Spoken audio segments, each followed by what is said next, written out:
Welcome to my class students. इस English grammar we are doing phrasal verb और इसमें हम एक्सरसाइज करेंगे। फ्रेजल वर्ब क्या होते हैं? फ्रेजल वर्ब जो होते हैं वो फ्रेजल वर्ब सेंटेंस के साथ जुड़ के एक नई मीनिंग आपको देते हैं, एक नया अर्थ देते हैं और इसमें आप 2 वर्ड्स और 3 वर्ड्स फ्रेजल वर्ब्स भी आपको मिलते हैं। Phrasal verb is an idiomatic, usually 2-word phrases consisting of a base verb and another element. तो जो phrasal verb होते हैं ये ज्यादातर मुहावरों की तरह हम यूज करते हैं, मुहावरों की तरह। तो idiomatic इनका जो अप्रोच रहता है idiomatic रहता है और ये 2-word phrases होते हैं। तो उसमें एक तो बेस वर्ब होता ही है और दूसरा एलिमेंट होता है जिसको हम पार्टिकल कहते हैं, नोन एज अ पार्टिकल, जो एडवर्ब हो सकता है। जैसे break is a verb, down is an adverb, break down. Preposition हो सकता है जैसे सी टू, तो बेस वर्ब तो है ही देखो, और ये है आपका एडवर्ब। यहाँ पर देखो ये आपका वर्ब है और ये है आपका प्रीपोजिशन सी टू, और a combination of both such as look down upon. तो 3 वर्ड फ्रेजेस भी होते हैं। जैसे लुक डाउन ऑन, तो लुक हो गया आपका वर्ब, डाउन हो गया आपका एडवर्ब और ऑन हो गया आपका प्रीपोजिशन। तो अब आप देखो कि कैसे हम लोग फ्रेजल वर्ब बनाते हैं। ये 2 वर्ड्स हो सकते हैं, 3 वर्ड्स हो सकते हैं। तो verb adverb, verb preposition, verb adverb and preposition, और इनका जो मीनिंग होता है वो जो दिख रहा, ब्रेक माने तोड़ना, एंड ब्रेक माने टूटना, ब्रेक, एंड डाउन माने नीचे, लेकिन इनका ब्रेक डाउन का मतलब वो नहीं होता है जो अलग अलग में होता है, मिलके ये अलग इनका एक अर्थ हो जाता है। Now it creates a completely new meaning. तो जो फ्रेजल वर्ब होता है बिल्कुल नया अर्थ लाता है। The meaning is not obvious from the meanings of the individual words themselves. तो जो individual words होते हैं, verb, preposition, verb, adverb, तो उनके मीनिंग से बिल्कुल अलग होता है। नाउ एक्सरसाइज कर लेंगे हम लोग Beehive चैप्टर 6 पेज 76 का। Match the phrases in column A with their meaning in column. तो आप देखोगे 2 कॉलम बना हुआ है और आपको मैच करना है। तो यहाँ पर पॉसिबल नहीं होता है क्योंकि दूसरे हम पेज में जाते हैं। तो मैंने आंसर लिख लिया है, this is the correct answer. तो just learn it and then match it. Broke out मतलब begin suddenly in a violent way. तो क्या ब्रोक आउट हो जाता है? बिगिन सडनली, अचानक से वो स्टार्ट हो गया और बहुत ही वायलेंटली वो हुआ। In accordance with, according to a particular rule, principle और सिस्टम। इन अकॉर्डेंस विथ एक पर्टिकुलर नियम के अनुसार और सिस्टम के द्वारा। तो इन अकॉर्डेंस विथ का मतलब हुआ ये। A helping hand means assistance, जो आपके साथ है। Could not stomach was unable to tolerate, वो कुड नॉट स्टमक मतलब पेट में पचा नहीं पाया, मतलब वॉज अनेबल टू टॉलरेट, सह नहीं पाए। जेनरोसिटी ऑफ स्पिरिट, इसका मतलब है an attitude of kindness.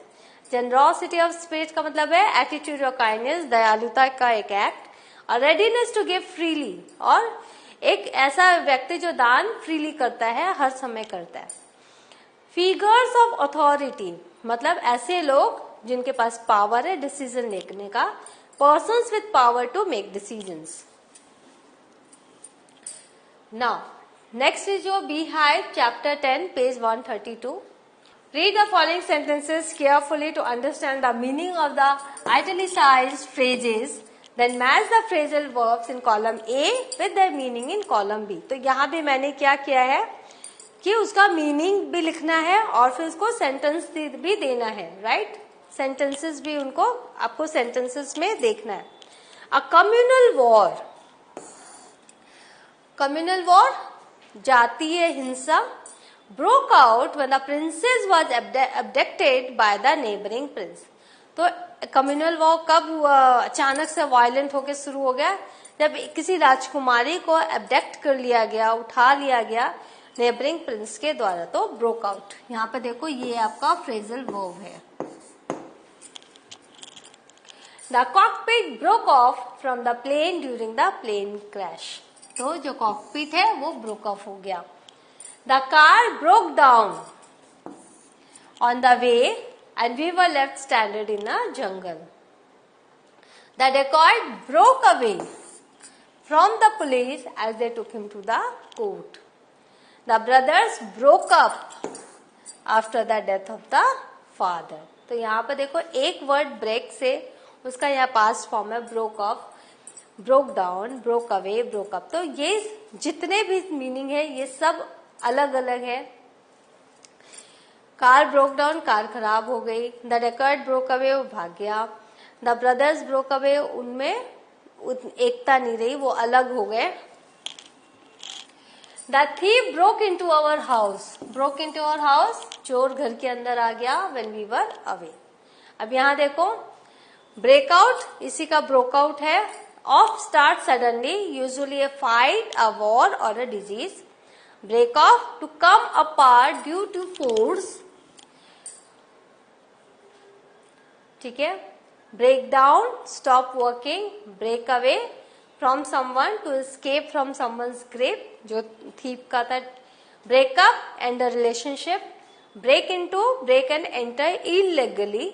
Illegally, unlawful trespassing. तो आपके जो घर पे वो इलीगल आ गए थे और उसने क्या किया, अनलॉफुल ट्रेसपासिंग. लॉफुल ट्रेसपासिंग ने तो अगर आप कोई घर के अंदर अचानक से घुस जाए तो वो उसने रूल तोड़ा है. तो break into.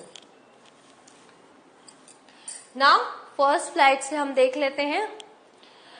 Fly a flag, display a flag on a long pole. ठीक है. Fly a flag, long pole पे डिस्प्ले करो झंडे को.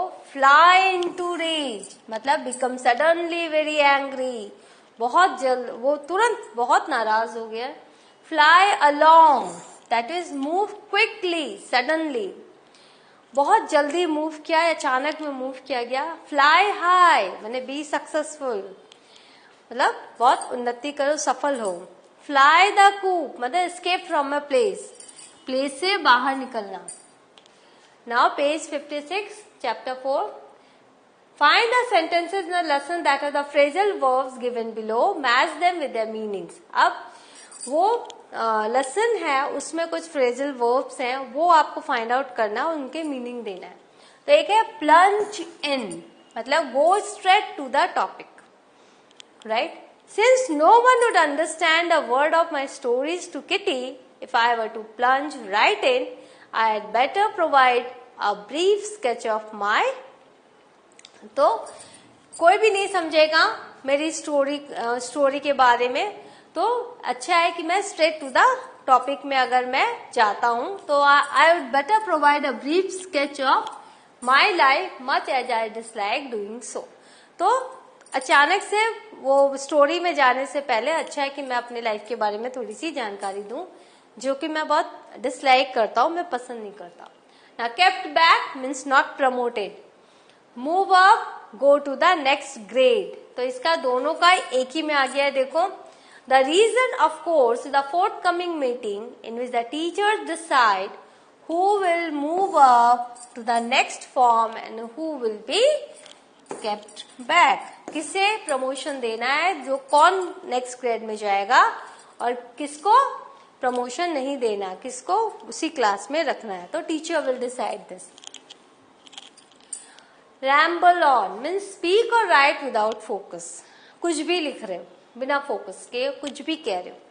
Anyone could ramble on and leave big spaces between the words. तो कोई भी क्या कर सकता है, रैम्बल ऑन कर सकता है, बड़े बड़े स्पेसेस दे सकता है बिटवीन द वर्ड्स में.